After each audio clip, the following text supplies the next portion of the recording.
Hi, Dr. Bo here. Got my little friend here.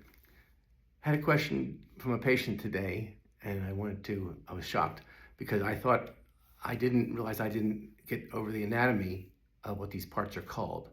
So let's go over that. This is the spine.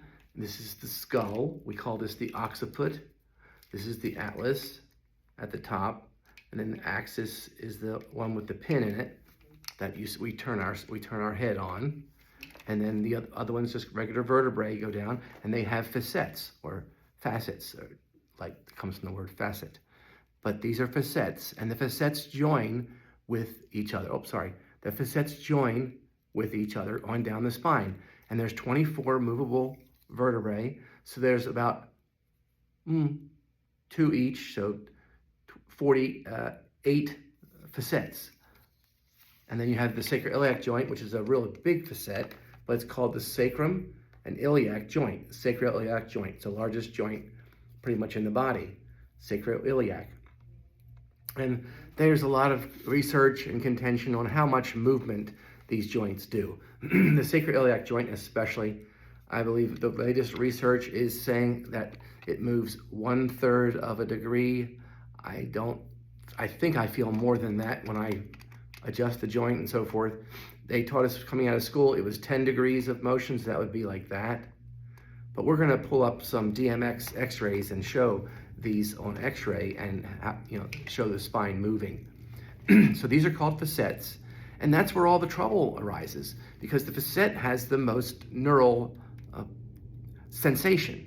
We call it proprioception, and that tells you where you are in space. So I can find my nose because proprioception comes from every knuckle in your body to the brain, and that allows you to have an image of yourself in the cerebellum, not in the cerebrum. It's usually only in the cerebellum, and that's where your image of yourself is. And that's really what the problem is.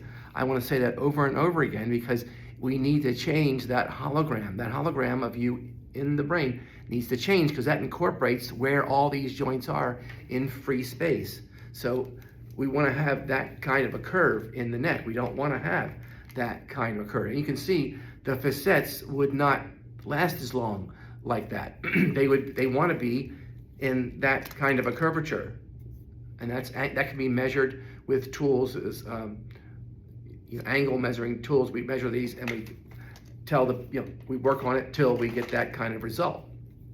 And you can see there's an anterior longitudinal ligament that runs down the whole front of the spine. Anterior means front, longitudinal ligament, and that keeps the spine together in the front. And you can see if you spent a lot of time with your head down, this ligament would shorten. Just like if I held my arm like this for a long period of time, the ligament on the inside of my arm would shorten, and I would have trouble straightening my arm out. So if you spend a lot of time looking down, working on things and computers and phones and stuff like that, this ligament is going to shorten, and it's going to have more difficulty going back. Not just from here, but also the facet is going to open up and allow air and fluid to go into that joint space, that facet joint space.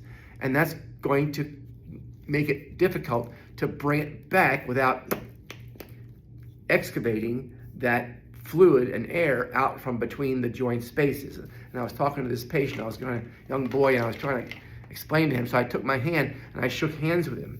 How do you shake hands with yourself?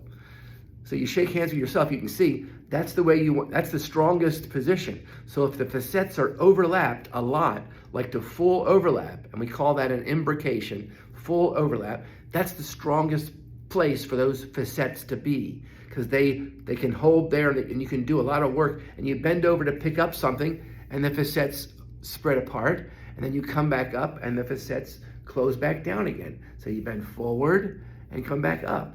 And you do that over and over again, and sometimes a little bit of air and fluid gets in there because there's a ligament, like a rubber band, that closes that joint. So you bring yourself up, you get out of the chair and you stand up. That brings the joint about in that kind of space. And then the last bit is done with rubber bands or ligaments, capsular ligaments. We call it a capsular ligament around this capsule.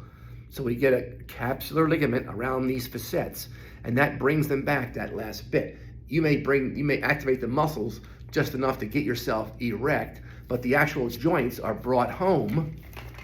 They're brought home, that last bit, by little rubber bands that are up and down the facets, and that's called the capsular ligament. And unfortunately, those are the ones that get injured when you whiplash or fall off swings when you're kids, and you tend to overstretch, and then this becomes painful. The facet gets a little injured from the falling off the swing or whatever you did, so you don't like to bring them all the way home. That sort of hurts. Approximating them or putting them together causes them to hurt each other. So you end up liking that kind of way to heal. So you end up walking around like 8, 9, 10 years of age with like a straight, and that feels good. Or you go home and you sit on the couch and you'll get in your lazy boy chair and you do this to your spine.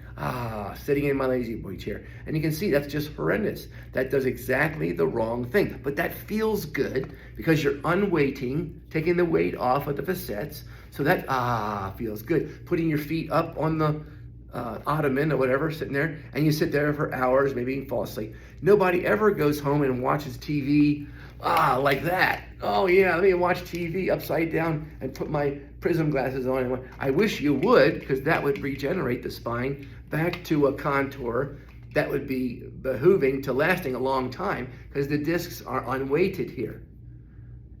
Where the joint can really take, I go over, usually take my hand and I bang it against the wall when I'm telling this to a patient. And I say, see, the knuckles in my hand are very similar to the knuckles in the back of the spine, the facets. They're very tough. And you can you can put a lot of weight on them and arch them back. Now, if you arch them too far, that's what causes that spondylolisthesis break, because they found if you bend back too far, if you land, let's say you jump off something and you land like that, you bend backward, that drives this into the pars, into the Scotty dog. Remember, we hooked with the Scotty dog, or maybe we didn't. But you can see, when you look at it from 45 degrees, it forms a little Scotty dog there. You can see the face and the tail. And that pars interarticularis piece right there can be fractured by the facet coming into the pars, and it fractures the bone. And then you have trouble with the bone not holding back. It wants to slip forward. And we're going to go over that, of course, in the future. Spondylolisthesis, that's called. And it's a nasty thing to deal with, because for some reason, like you injure the bone in your hand, you break your arm, and you put it in a cast. What does the arm do? It heals, because there's osteoblasts and osteoclasts that heal the bone.